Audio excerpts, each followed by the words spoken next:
Salut à tous amis bikers, bienvenue et de retour sur ma chaîne pour vous présenter ce vélo, le Scott Spark RC World Cup 2019.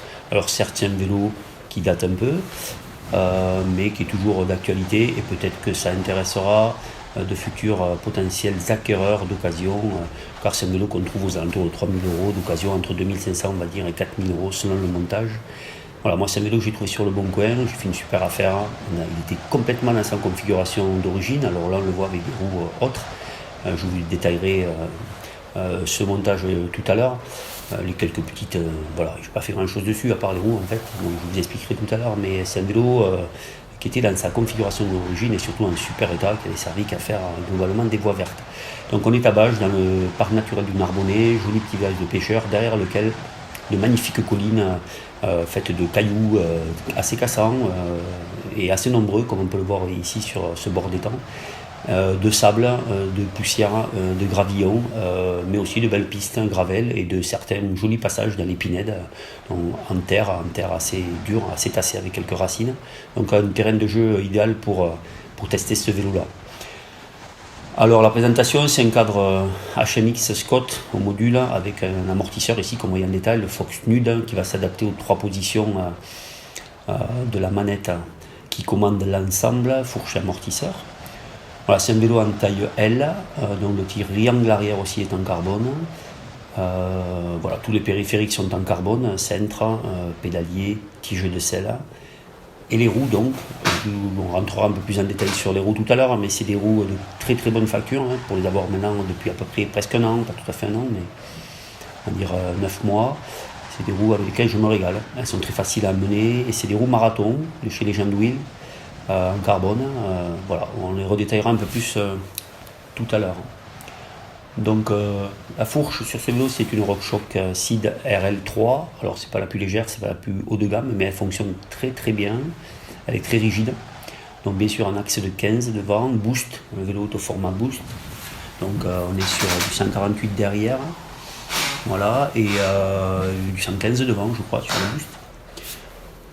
Voilà, donc on aperçoit la câblerie, il y a un peu de câblerie devant ce cintre. Alors c'est vrai que si on l'avait avec une transmission AXS, il y aurait quelques câbles en moins, ça serait assez sympa, mais bon, on ne peut pas faire autrement. En revanche, tout le reste des câbles présents devant, après, circulent dans le cadre, donc sont masqués et ne génèrent aucun bruit à l'utilisation du vélo. Les freins sont des SRAM Level TLM, qui sont à l'identique des haut de gamme Ultimate. La différence c'est que sur les Ultimate, les hauts de gamme, on a des leviers carbone et une visserie en titane, mais sur le fonctionnement, la conception du frein, c'est la même chose. On a un disque en 180 devant et un disque arrière en 160. Le centre, superbe, c'est un cross-fraser, là il est à 0, il n'y a pas de, il est à 0 degré, donc il est droit. 60 de longueur de potence, donc c'est assez court. Si je m'en tiens à l'axe en fait du 5, en fait à la ligne droite que je peux tirer entre les deux poignées de guidon, parce que voilà, il forme un espèce de V, et il est en 720 de large. Alors on a des entretoises, étaient présentes des entretoises de direction qui me remontaient énormément le poste de pilotage, donc j'en ai fait passer une dessus pour descendre un peu le poste de pilotage, le vélo ayant tendance un petit peu à cabrer, même en appui guidon sur des pentes raides et en bec de selle, il avait tendance à s'alléger de l'avant, donc en corrigeant juste ça, en mettant une entretoise dessus, donc réduire d'1 centimètre, ça a un petit peu mieux placé le vélo. Les poignées, que je n'aimais pas du tout à l'origine et que j'étais persuadé que j'allais changer assez vite, les poignées Syncross ergonomiques, offrent ce petit replat que je viens de montrer là, et un petit replat qui donne énormément de souplesse et de confort dans la préhension du vélo, mais aussi dans le pilotage du vélo, donc un appui supplémentaire en bout de cintre, donc c'est pas négligeable, ça apporte du confort et de la précision au pilotage, et surtout ça empêche le poignet de tourner, quand souvent on est fatigué au bout d'une sortie de quelques heures de pédalage, on a les poignets qui ont tendance à tourner et à descendre. La manette, pour blocage d'amortisseur, position 1 c'est climb, on est à 70 mm de débattement. La manette enfoncée à fond, on a un vélo totalement verrouillé, avant et arrière. Pour déverrouiller, on utilise le petit levier qui est de couleur inox, on repasse en position climb et on ouvre complètement les amortisseurs pour retrouver 100 mm de débattement avant et arrière. 100 mm qui donne l'impression sur ce vélo de correspondre à un 120 ou un 140 mm, tellement la cinématique est équilibrée et le vélo reste parfaitement en équilibre dans les descentes chaotiques, type mountain ou enduro. La tige de selle, Syncross Carbone, Syncross qui est l'accessoiriste de Scott. Une selle Syncross aussi, assez simple dans sa conception, mais qui fait le boulot. Rien à dire sur cette selle, elle n'est pas hyper légère, hyper exceptionnelle, mais elle n'est pas mauvaise non plus. Les pédales, Shimano XT sur ce vélo, c'est des pédales que j'utilise sur d'autres vélos aussi. RAS aussi, c'est super fiable, vous pouvez y aller les yeux fermés sur ce type de pédale, c'est pas tellement utile de prendre de l'XTR. XT ça suffit largement et c'est très très fiable dans la durée. Pédalier transmission, SRAM Eagle XX1 12 vitesses. Ici en finition noire, on a des manivelles en carbone, 175 en taille. Un dérailleur grande de chape évidemment, et surtout un pignon de 50 qui est assez surprenant puisque mes précédents vélos j'étais à 11 vitesses avec un 42 au max. Là en 12 on rajoute un 50 et en fait ce 50 il a un tout petit développement qui peut donner beaucoup de déséquilibre au vélo selon le contexte dans lequel on l'utilise. Je prends un exemple, une pente très très raide avec beaucoup de pierres, c'est très difficile en fait de coller au terrain avec un braquet si petit. Même si on adopte la bonne position sur le vélo, même si on va à tout prix aller chercher le grip sur la roue arrière, c'est très compliqué parce qu'on mouline beaucoup. En revanche, ça peut être très utile sur un revêtement très adhérent avec beaucoup de pentes, voilà, pour simplement s'économiser. Alors je ne vous dis pas que ça sert à rien, mais c'est pas facile et surtout ça allège énormément l'avant du vélo. Le vélo est très très réactif, donc il faut un positionnement parfait pour utiliser ce pignon-là, surtout quand la pente, le terrain, le sol plutôt, est compliqué. Quand le sol est lisse, il n'y a pas de problème. Voilà, on voit bien le détail, la trame du carbone sur ces roues Legend Wheels qui sont des roues hautes. Ce sont les 29 marathons RS qui donnent vraiment un compromis, un rendement au vélo et un comportement au vélo franchement très très agréable. Voilà, les pneus, je vais vous en parler aussi de ces pneus que j'affectionne tout particulièrement et qui sont montés sur pas mal de mes vélos. Ce sont les Massey Radar Pro en 2.2 tubeless.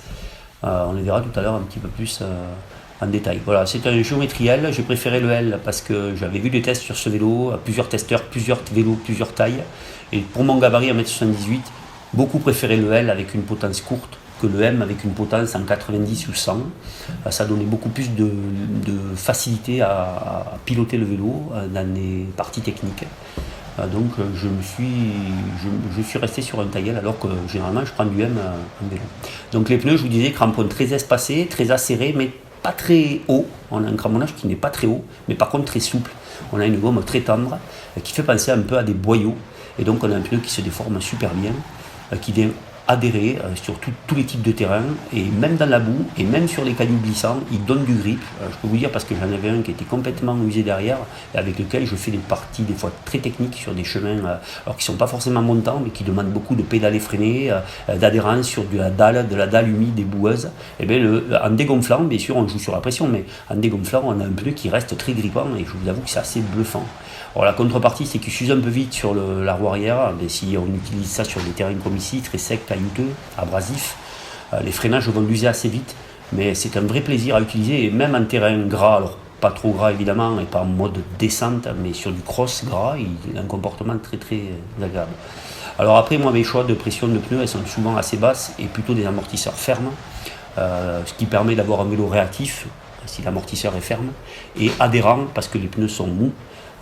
Et la compensation de la fermeté de l'amortisseur, c'est compensé par la mollesse des pneus qui vont s'écraser au sol et qui vont donner le confort qui manque sur la moto. Ils vaut mieux ça évidemment que l'inverse, que des pneus très durs qui ne vont pas donner du grip, et un amortisseur mou qui vont plomber la cinématique et qui vont donner de l'inertie au vélo. Voilà, donc ce vélo, je l'ai essayé derrière dans ces collines et je me suis vraiment régalé, malgré qu'il n'y ait pas de tige de selle télescopique, ce qui est le cas actuellement, puisque j'en ai mis une depuis. Une Magura Viron, mais alors quel régal à rouler, quel régal à emmener, même si au début c'est assez surprenant cette géométrie très ouverte de l'avant, qui donne un côté assez volage à cette roue avant. Dès qu'on est un peu dans la pente, il faut adopter la bonne position, mais alors après c'est un pur bonheur à piloter quel que soit le terrain, et on s'y habitue, même si on peut ressentir une espèce de rigidité d'ensemble au début qui peut nous dérouter, qui peut nous donner l'impression que le vélo est lourd. Je rappelle que c'est pas un vélo très lourd, c'est un vélo qui a 10,3 kg, hein, 10,4 kg dans cette configuration. Donc ça reste hyper léger pour un tout suspendu. Mais une fois qu'on y est habitué, on peut utiliser tout le rendement du vélo, tout son potentiel.